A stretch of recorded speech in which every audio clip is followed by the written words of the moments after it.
Bonjour à tous, ce podcast vous est présenté par la Ligue de golf Auvergne-Rhône-Alpes. Je suis Michael Knopp et nous allons donner la parole aux acteurs engagés pour le développement de la pratique du golf auprès des jeunes. Ils partageront leur expérience et bonnes pratiques pour que chaque jeune puisse s'épanouir dans notre sport. Notre objectif, vous accompagner pour rendre le jeu de golf accessible à un maximum de jeunes. Dans ce nouvel épisode, nous avons le plaisir d'avoir comme invité Patrice Moriot, référent pour la labellisation des écoles de golf du Cantal. Bonjour Patrice. Bonjour Michael. Nous allons évoquer ensemble la labellisation des écoles de golf, à savoir l'outil proposé par la fédération pour accompagner et valoriser la structuration sportive des écoles de golf au travers un cadre et des critères définis par la fédération. Tout d'abord, en tant que référent label sur le territoire du Cantal, peux-tu, s'il te plaît, nous préciser quel est ton rôle exactement? Alors, moi, je suis donc le référent du Cantal, hein. Je représente donc trois clubs, Haute-Auvergne, Vézac et Mauriac. Ça fait à peu près 70 élèves. Donc, c'est le rôle du référent local, c'est aider à s'imprégner de tous les éléments pour accompagner les clubs dans cette nouvelle politique de développement, de détection et de suivi des jeunes vers le haut niveau. Alors, je sers donc à fédérer un peu les clubs autour de ces labels, parce qu'il y a deux labels, et ça aide à mettre en place donc les différents critères. Donc moi, je fonctionne avec un rendez-vous sur place avec chaque club et voir avec les clubs les points forts et les points faibles et définir les objectifs d'acquisition du label. Et c'est pas forcément automatique et c'est pas limité dans le temps. Et on travaille en partenariat avec les clubs. Merci Patrice. On évoquera très rapidement effectivement le détail des critères, mais il me paraît important déjà de préciser que tu fais partie d'une équipe de 10 référents et référentes labels répartis sur l'ensemble du territoire Auvergne-Rhône-Alpes. Vous agissez tous sous la responsabilité de la Ligue et bien sûr en étroite collaboration avec le comité départemental ou territorial. Dans ton cas, toi, c'est le comité territorial des Pays d'Auvergne. Et j'ai le plaisir, en tant que référent régional de la labellisation, de coordonner cette équipe et j'en profite pour saluer l'engagement bénévole de chacun de vous. C'est vraiment remarquable et votre rôle, comme on va l'expliquer dans la suite de ce podcast, est vraiment très important pour la politique de développement menée par la fédération. Je te propose, avant d'évoquer justement l'accompagnement des clubs, de rappeler dans un premier temps le cadre des labels et quels sont les critères sur lesquels sont évaluer les écoles de golf pour prétendre à la labellisation. Voilà. Première question, c'est à quoi sert la labellisation des écoles de golf et comment cet outil est perçu par les clubs quand tu vas les rencontrer? Alors, moi, ce que je pense, c'est que la labellisation pour les clubs, c'est quelque chose de très important. Alors, d'abord dans les domaines de l'organisation et de la structuration des écoles de golf, parce que moi, ce que j'ai constaté, c'est que effectivement, quand il n'y avait pas ces outils, les clubs faisaient un peu comme ils souhaitaient, sans être trop structurés. Et l'utilisation et la connaissance de ces outils fédéraux a mis un cadre autour de l'organisation et de développement des écoles de golf. Et ça, il y a une obligation quand même un peu de tenir ces engagements, ce qui fait qu'au niveau des parents, ça motive les parents et ça motive aussi les enfants. Alors, il y a tous les domaines effectivement, d'organisation, de structuration, d'afficher des résultats, des choses comme ça qui font que l'école de golf, je dirais, gagne en professionnalisme. Voilà. Et côté fédération, eh ben, moi, je trouve que de montrer que les clubs s'engagent dans une voie de recherche de la performance et de la fidélisation des élèves, c'est important. Et c'est ce qu'on n'avait pas, c'est ce qu'on n'avait pas avant. Tu as parlé, Patrice, de deux niveaux de label. Peux-tu nous préciser cela? Alors, il y a le premier label, c'est le label développement, qui est donc le fait d'engager le club dans un processus de qualité, pas, donc avec 7 critères. Et donc là, c'est pour effectivement faire développer l'école de golf au sein du club.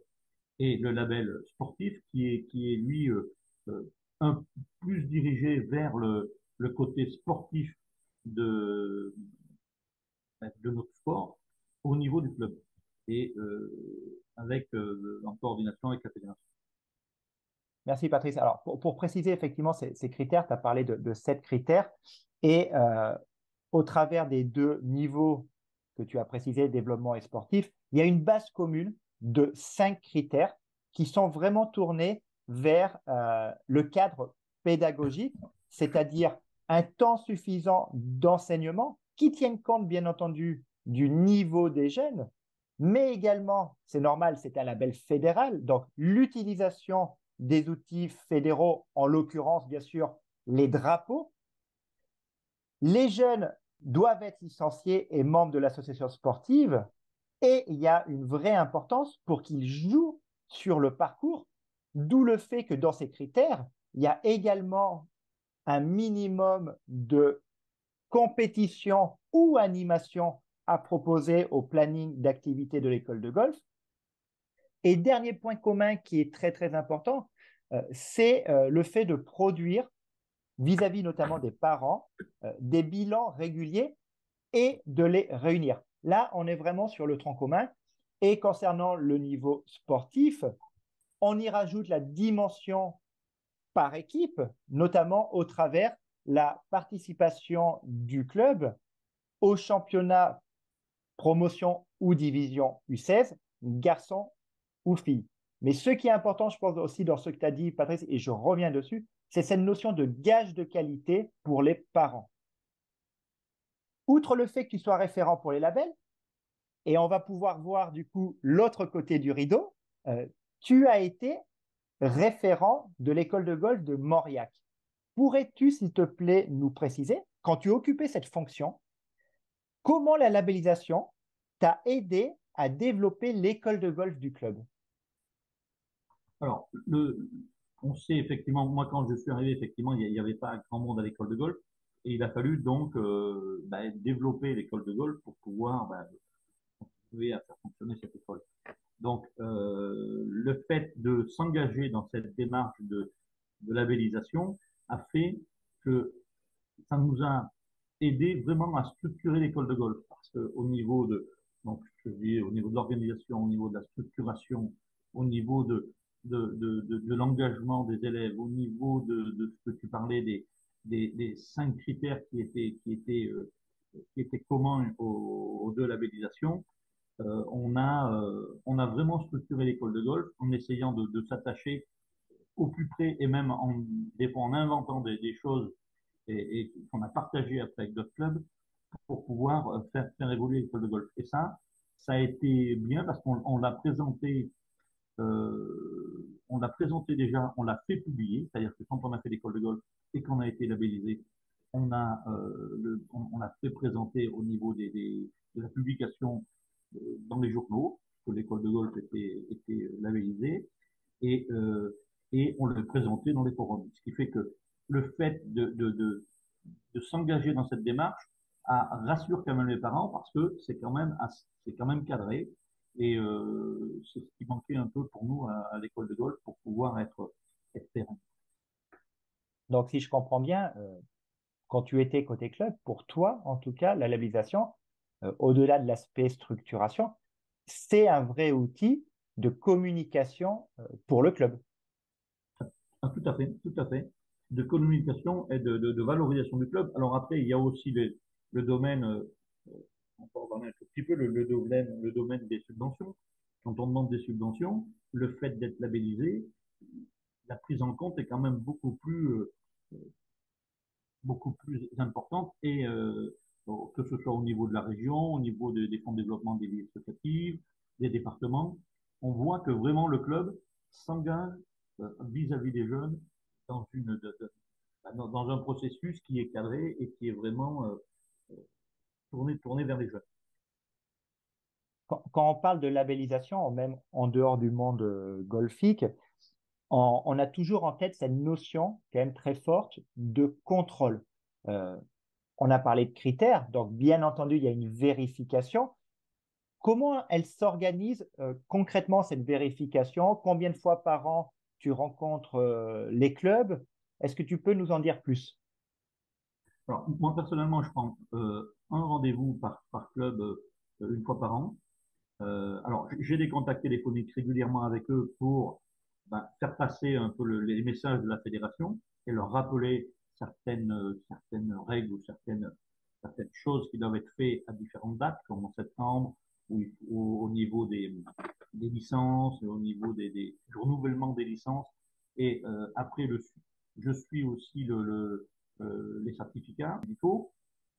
Et après, je prends rendez-vous avec le club. Et après, là, sur place, eh ben, on regarde un peu si tous les critères sont toujours bien dans le sens que le label veut les amener. Et si c'est pas le cas, eh ben, là, on apporte des modifications. Alors, je les aide dans ce cadre-là. Et s'il y a besoin d'une autre réunion, eh ben, je vais prendre rendez-vous avec eux et on revoit avec le club. Et sinon, ben, après, nous, on fait des compétitions de l'ensemble des écoles de golf. On fait 3 compétitions dans l'année. Donc, ce qui fait qu'à ce moment-là, ben, j'en profite pour regarder avec eux aussi ben, les affichages, la tenue des tableaux de bord, les programmations. Voilà. Donc, et puis on peut réchauffer dans le dur. Je pense que il faut pas hésiter à s'appeler et à travailler ensemble, quoi. Il n'y a pas entre guillemets un donneur d'ordre et des gens qui travaillent derrière. Faut vraiment travailler en partenariat pour pouvoir créer ce label et qu'il soit pérenne dans le temps parce que l'avoir, c'est bien, mais le pérenniser, c'est des fois un peu plus compliqué. Donc là, ben, voilà, donc, moi, je fonctionne dans ce sens-là, en parlant beaucoup avec ben, les gens qui sont ASBC dans les clubs, et puis le président du club et le pro. Parce que le pro aussi a quand même une intervention importante pour la réussite de ce label. Il faut qu'il soit vraiment impliqué pour que ça fonctionne. J'aime beaucoup cette notion de partenariat que tu évoques. Et effectivement, bien que s'agissant d'un label, la notion de contrôle, elle est bien sûr présente, mais dans les explications que tu nous donnes, on perçoit parfaitement cette notion d'accompagnement. Tu as bien précisé que tu les aidais à atteindre les différents objectifs liés aux différents critères. Et au-delà de cela, je reviens sur un mot que tu as utilisé au tout début, c'est cette notion de fédérer.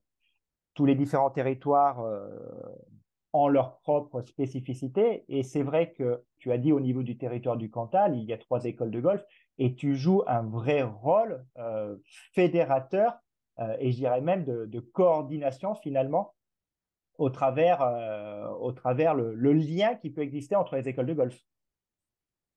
Oui, oui, oui, tout à fait, parce que bon, elles sont un petit peu éloignées et un petit peu disparates quand même, parce que il y en a qui ont des élèves assez petits, d'autres des élèves un petit peu plus grands, et puis au niveau du nombre, c'est pas du tout les mêmes. Donc, on pourrait croire que des fois les objectifs ne sont pas les mêmes. Alors qu'en fin de compte, on, euh, on peut se rendre compte on se rend compte que la labellisation et les critères s'adaptent un peu à tous les clubs et font que ben, ça aide à progresser, même les petits clubs comme les clubs importants. Et ça c'est quelque chose qui est quand même très, très bien. C'est ce qui a été mis par la fédération, c'est quand même efficace. Et puis si c'est bien utilisé, je pense qu'il y a moyen de faire des choses pour développer les amener vers le haut niveau aussi.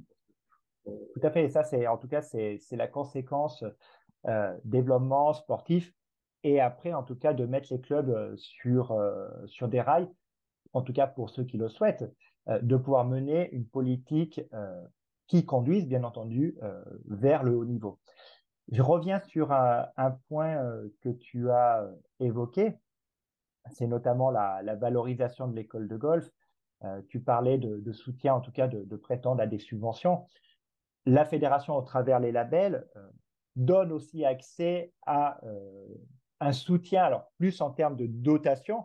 Je pense notamment au moment de la Ryder Cup, les écoles de golf avaient eu le droit à une jolie dotation pour organiser, en tout cas les écoles de golf labellisées avaient eu le droit à une jolie dotation pour organiser une compétition type Ryder Cup. Il y avait eu également, je crois que c'était juste avant la Covid, c'était en 2019 ou 2020, il y avait eu une aide à l'achat de la mallette école de golf proposée par la fédération. Et plus récemment, depuis 2 ans maintenant, les écoles de golf labellisées peuvent prétendre aux Junior Series qui sont on va dire, un circuit de compétition interne à l'école de golf et la fédération abonde avec une dotation pour venir récompenser les jeunes à l'issue de ce circuit. Donc ça, c'est quelque chose qui est assez important, notamment quand on pose la question à quoi sert la labellisation. Pas seulement, bien sûr, il y a l'accompagnement de base qui est structuré, mais après, la fédération valorise également et flèche des dotations vers les clubs labellisés. Effectivement, moi je trouve que tu as raison, là, je rebondis un peu sur ce que tu dis, parce que moi, moi j'ai connu, enfin comme beaucoup d'autres, on a connu avant ces problèmes, avant ces processus de labellisation, chaque club faisait un petit peu comme il l'entendait. Et je trouve que la fédération a, a bien recentré et a bien mis en place cet outil pour aider les clubs, parce que on se rend compte que les clubs qui sont labellisés évoluent quand même. C'est-à-dire qu'on est parti de, moi je prends un club à Aurillac, où on est parti, on devait avoir, je sais pas, une quinzaine d'élèves, et aujourd'hui on en a autour de 40 ou 50. Et la labellisation y est pour beaucoup, parce que les parents, bah, quand on présente, et quand on fait des journées d'initiation, et qui voient l'organisation qui est derrière, et, ben, et le sérieux, je pense que là, c'est un outil qui est vraiment. Alors après, il peut peut-être être amélioré ou quoi que ce soit, mais c'est un outil qui est très, moi, je trouve très important pour les écoles de golf et leur développement. Tu as précisé à un moment que la labellisation pouvait également se perdre. Je pense que c'est un point important. On est labellisé parce qu'on répond aux critères, mais bien que la labellisation fonctionne sur des cycles de 2 ans, on peut à tout moment ne pas, en tout cas, perdre son label parce qu'on ne répond pas à certains critères. Je pense notamment parce qu'on arrive, là, on est au mois de juillet, donc les écoles de golf, pour la plupart, ont fini leur saison depuis quelques jours, notamment le critère drapeau, qui est très, très important. Il y a un seuil qui est fixé à 80% des jeunes de 7 ans et plus avec un drapeau enregistré. Une école de golf qui ne respecte pas ce critère euh, peut et perd en fait sa labellisation. C'est également ce qui s'est passé encore cette année. Et donc, c'est vraiment important de bien l'avoir en tête. On gagne le label parce qu'on répond aux critères, mais on le perd si à un moment, on sort des critères.